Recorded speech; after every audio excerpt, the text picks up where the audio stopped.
Dans la lignée royale Agoli-Abo, il y a deux protagonistes qui sont pour le trône Agoli-Abo.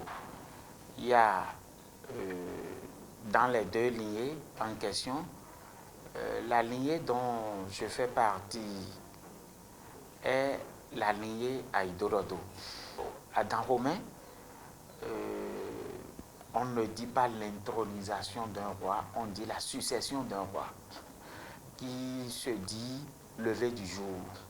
Le lever du jour, c'est à peine 3 personnes du cercle restreint du roi qui maîtrisent cela.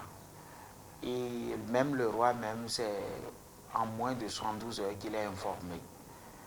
Donc, cela a été.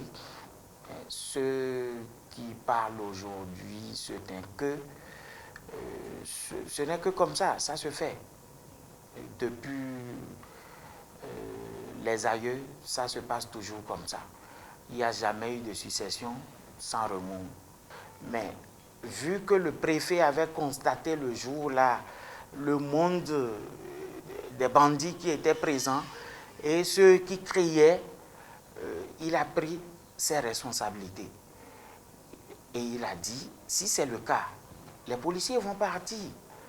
Mais vous, en tant que père de famille, père de la lignée, Agoli-Abo, vous allez rester. Comme d'autres ont pris l'initiative de louer des bandits au détriment des enfants de la maison, vaut mieux de quitter le palais central pour votre demeure personnelle, privée, qui n'est non loin du palais. Ça fait mur au palais central. Donc, vous quittez le palais central en attendant que le roi central qui doit gérer et qui gère ces conflits puisse vous appeler et gérer avant que vous n'accédez de nouveau au palais. Et moi, je prends ce que disent les uns et les autres comme des insultes qu'un bébé fait à ses parents. Parce que si je dois prendre ça autrement, ça risque de mal terminer. Mais je ne peux pas prendre ça autrement parce qu'un bon père de famille doit vraiment chercher la paix autour de soi. Si je ne veux pas avoir la paix autour de moi pour cette règne qui vient de démarrer, j'allais insister et refuser de quitter le palais.